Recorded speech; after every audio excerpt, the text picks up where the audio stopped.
before? No, Yeah, that helped. Testing, testing. Now I'm going. This is Mary B. Roberts on an interview at the Hilton Hotel on February the 23rd, 1973. I have the pleasure of introducing for this interview Miss Clydia Navwooksey, right? Yes, my name is Clydia. Clydia. Miss Clydia Navwooksey. And I think my husband would be disappointed if I weren't called Mrs. Mrs., of course. It isn't on the program. And, you know, women these days, you can't always tell. Well, I suppose I could say just call me Ms. No, we don't want that. Mrs. Clydia Navwoksey. And she is the Director of Indian Affairs for the Smithsonian Institute. It's a delightful privilege to have her on the tapes. And since we're particularly interested in the Indians who have achieved, we think that she's top drawer. We're so glad to have her. We'd be glad for her to take over now and tell you anything she wishes. Thank you, Mrs. Roberts. The program I work with at the Smithsonian Institution is called Indian Awareness. The Indian Awareness program does a number of projects. The recent fashion show, yesterday's fashion show here in Oklahoma City was one of those projects. We see the Indian Awareness program as a forum for the contemporary Indian community to utilize in order to educate or re-educate the broad public in regard to the situation of the American Indian in our nation today. In the process, of course, we learn more about ourselves than we knew before we started a project, so that not only does Indian Awareness, I believe, encourage others to know more about us, it encourages us as Indians to know more about ourselves. As you know, I was born, and just a bit about my background here, and so that you'll know more about my intense interest in Oklahoma. I was born down in the Cookson Hills in the small community of Barber.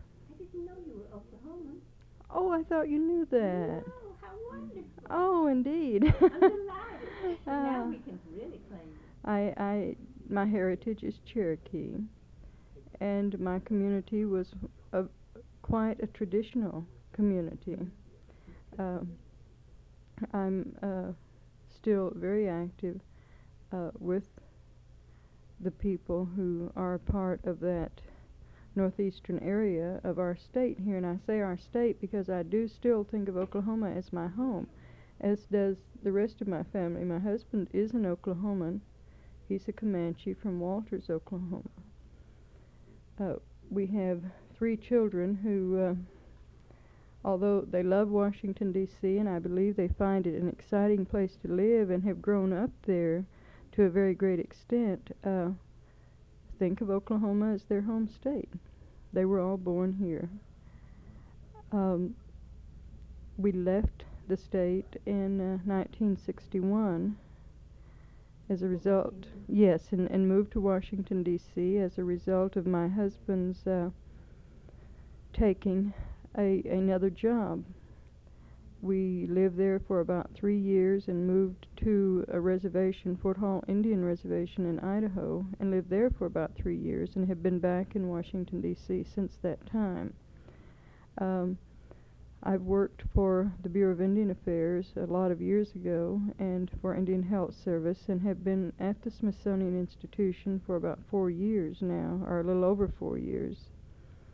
My husband also worked for the Bureau of Indian Affairs at one time, and has worked for Public Health Service and for the Vice President's Office on the National Council on Indian Opportunity, and presently works for HUD with Indian programs.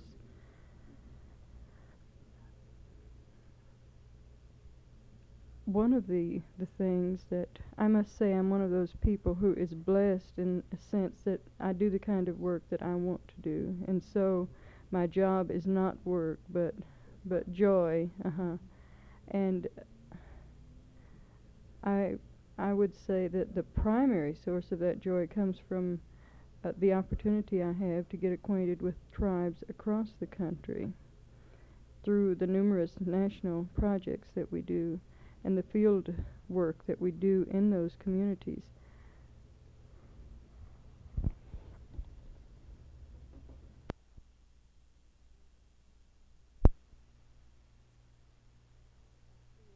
A little bit selfish because I am fortunate enough to get to meet so many excellent people from many tribes across the nation and get acquainted with what is happening in their local communities. We, for example, have worked in the state of Oklahoma, the Indian Awareness Program, in conjunction with one of our projects. One of the Indian Awareness projects is a festival that's held at the Smithsonian each summer.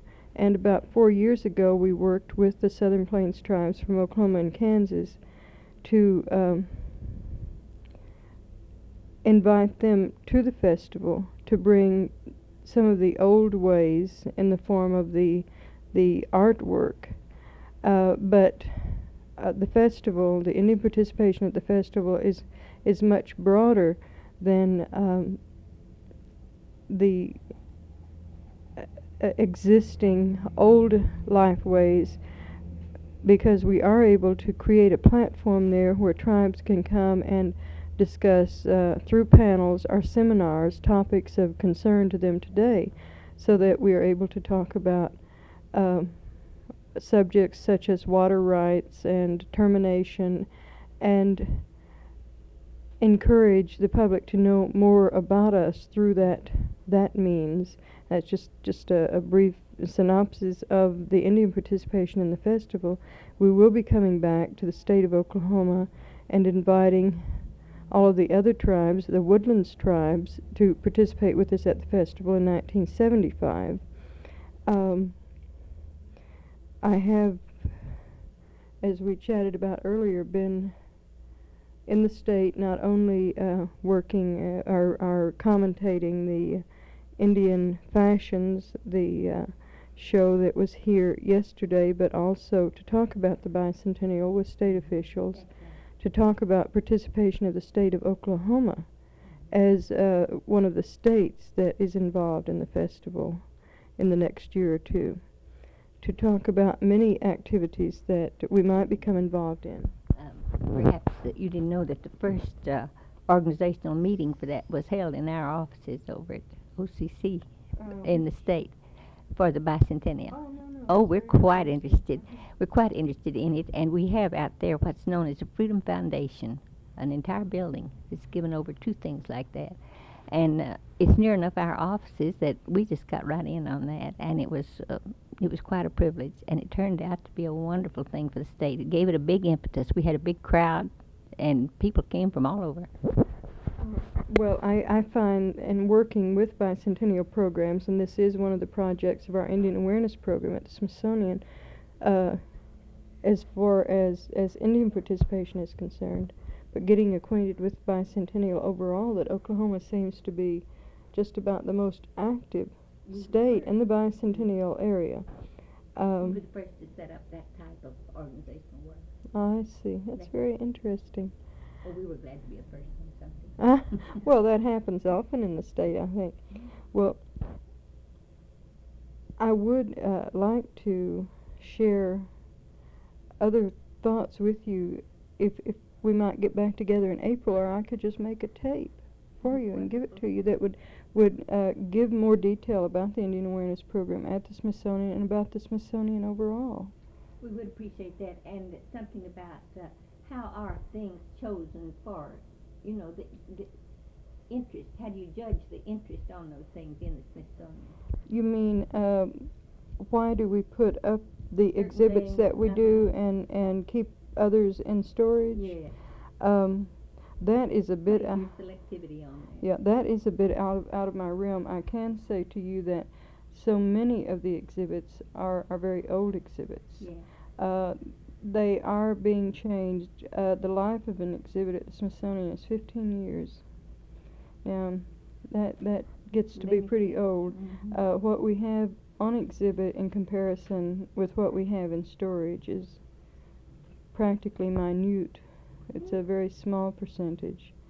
The exhibits are in the process, a number of them are being changed right now so that, for instance, the Indian exhibits in the Natural History Museum will be changed in 1974-75. Those exhibits have been there almost 20 years. Then I better go back and visit again, because some of them have been changed since I was there. Is that right? That's right. There is, well, one thing that I really can't go into much detail with just now, but earlier you had talked about the interest or the lack of interest or the lack of knowledge about the Smithsonian on the state level or the local community levels. Through a project that we're beginning to talk about with the state of Oklahoma now, we very well may have, through some local level projects here in Oklahoma, a great deal of the Smithsonian's, a number of their programs are a project that we will do here locally for a month or so within the next 2 or 3 years. And more details I could give you on another tape or another time, because we will be meeting with state officials within the next few weeks to continue talking about that. Well, we'll be anxious to keep up with that. Yeah, well, I'm really excited about it myself, because Oklahoma is such a good location for this type of project. Well, I feel like that it's our heritage almost. You know, we claim it as much as any state, if not more. And I feel like that it has made us such an individual, and as well as such an interesting place for these things. Yeah, there certainly is a variety of backgrounds in the state of Oklahoma. Just tremendous when you look at it. Our collection of tapes reflects that. Is that right? Oh my. We have about 460 now. And we're having, our catalog is just increasing rapidly, and especially in subjects. You know, we're getting so many outstanding people in so many different areas that Oklahoma didn't used to have. And keeping that catalog and that file up with all of the progress that these people are making and the honors that they're bringing to Oklahoma, keeping us busy. Oh my goodness. Well, listen, I do thank you very much, and I will get more information to you, and if when you have time, or if you have time when I'm here in April, I'd like to visit with you some more. Thank you. Thank you, ma'am. We would like so much to receive that tape that you spoke of. If you have time to make one, or if you have one that we can dub off, we'll be glad to do it and then return the tape to you. Well, I'll if just it's send you one. All right. We have the facilities for the dubbing in case you needed it. Something that you wanted back would be all right to send us. Be trustworthy, and we would get it back to you. Well, thank you very much. Thank you very much for this interview, and we're going to look forward to hearing more from you, and you'll be back in April. Right. All right. You have my card, and we'll be hearing from you. Thank you, ma'am. Thank you very much. Appreciate so much. You're taking your time from your busy schedule here and letting us have at least a little few minutes of it.